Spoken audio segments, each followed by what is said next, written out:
razoável. Agora, a gente vai falar sobre perseguição religiosa. A gente passa para a Nigéria. E esse é um tópico que já faz tempo eu quero trazer à tona aqui no canal e agora tem uma oportunidade interessante. A Nigéria é um país que é um polo de perseguição a cristãos, não é de hoje, com estimativas de que milhares de cristãos morram lá devido a essa perseguição todos os anos. Agora a gente tem o seguinte, isso foi no Congresso dos Estados Unidos em 12 de março, um bispo nigeriano denunciou o que acontecia no país. Confira.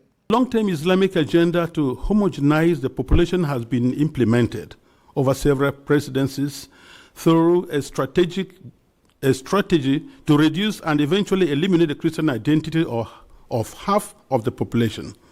This strategy includes both violent and non-violent actions, such as the exclusion of Christians from positions of power and adoption of such church members, the raping of women, the killing and exploitation of Christians, the destruction of churches and farmlands of Christian farmers, followed by the occupation of such lands by the Fulani herders, and also changing the names of these villages. They are taking over the places, so you clearly see an expansionist approach and Islamic, and then they are making the people now flee and leave their villages and they conquer it. Muito bem, a gente ouviu então esse bispo. O nome dele é Aganabi. Aganabi. A informação que a gente tem aqui, Wilfred Shipka Anagabi. Em 12 de março de 2025, ele compareceu à subcomissão para a África da Câmara dos Representantes dos Estados Unidos. É aí onde foi esse depoimento e ele relatou mais a fundo horrores vividos pelas comunidades cristãs na diocese dele e qual era a experiência dele como uma testemunha de como isso estava acontecendo na Nigéria. Segundo ele, a perseguição religiosa está sendo orquestrada de forma sistemática, o que inclui grupos radicais islâmicos, Boko Haram, SWAP, Pastores Fulani, uma série de grupos que também contam com táticas terroristas as mais extremas. Depois que ele fez esse depoimento, houve uma onda de violência, aparentemente em retaliação às denúncias feitas pelo bispo. A gente tem o seguinte, entre os dias 23 de maio e 1º de junho, 4 ataques foram registrados na diocese de Makurdi, a mesma diocese onde ele, então, realiza a sua pregação. Em um desses ataques, o padre Solomão Atongo foi baleado na perna. Em outro, 20 pessoas mortas em um ataque durante horas à vila de Aondona. Dias depois, outra investida na cidade de Naka, matando muitos e forçando milhares a fugirem. Esse mesmo bispo, que já havia feito alertas internacionais sobre o que ele está classificando como um genocídio contra cristãos, foi atingido diretamente. Essa foi a aldeia natal dele, essa onde houve mais de 20 mortos, Aondona. A aldeia natal dele alvejada diretamente. Isso aconteceu logo depois dessa audiência. Muito bem, abrindo para um panorama mais amplo, isso é algo que permeia profundamente o país. A Nigéria é um país que tem crescido de forma desproporcional para os padrões africanos.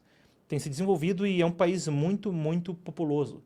Lagos, na Nigéria, uma cidade que não é de agora, tem uma pujança demográfica, uma quantidade de pessoas que a equipara a outros grandes polos urbanos do mundo. E claro, há muita miséria, mas é também um dos poucos lugares da África onde uma indústria de tecnologia parece estar se desenvolvendo. Profundamente permeado, entre outros desafios, pela divisão social entre Islã e cristianismo, e com grupos terroristas radicais mais e mais executando atentados como os que a gente descreveu agora, como os que foram descritos por esse bispo. Certo? Ele denuncia ainda que, apesar de ser, em tese, um Estado laico, a Nigéria tem muito extremismo islâmico também incrustado nas Forças Armadas e no governo, com ou uma vista grossa, ou mesmo perpetração de atrocidades vindo dessas fontes. Na nossa apuração, a gente buscou resgatar mais dados a respeito para substanciar, então, o que acontece ali na Nigéria. E esse é um relatório da Open Doors UK, uma organização chamada Portas Abertas, UK, porque é a filial do Reino Unido. E eles fazem um relatório com monitoramento em muitos lugares do mundo de perseguição religiosa como essa. O que dizem, então, os dados que a gente tem agora à mão? Isso são dados do último ano, tá? Eles atualizam anualmente. Esse é o último relatório que a gente traz com os dados atualizados.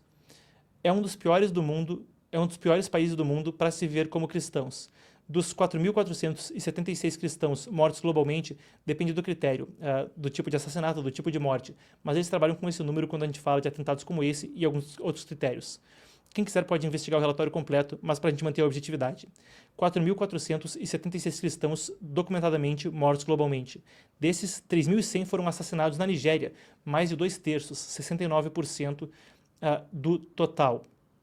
Eles dizem, então, no comunicado o seguinte: a violência jihadista continua a aumentar na Nigéria e os cristãos correm risco particular de ataques direcionados por grupos militantes islâmicos, incluindo militantes Fulani, Boko Haram e ISWAP, que é uma província controlada pelo Estado Islâmico na África Ocidental.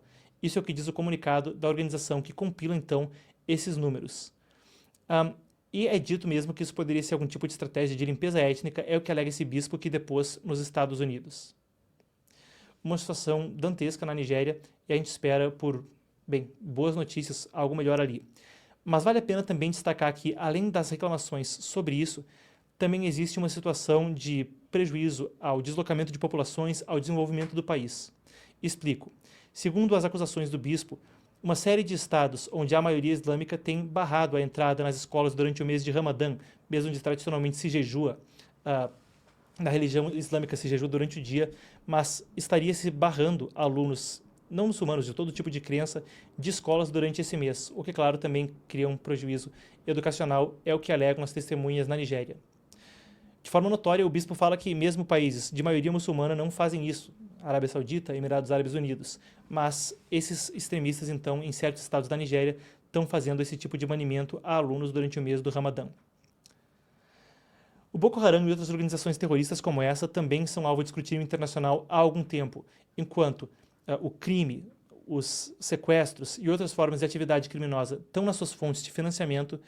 Também foi registrado que havia algum tipo de financiamento vindo por parte de ativistas nos Emirados Árabes Unidos e no Golfo Pérsico em anos anteriores.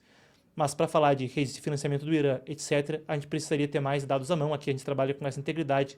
Como a gente não tem à mão, não vamos fazer uma afirmação leviana.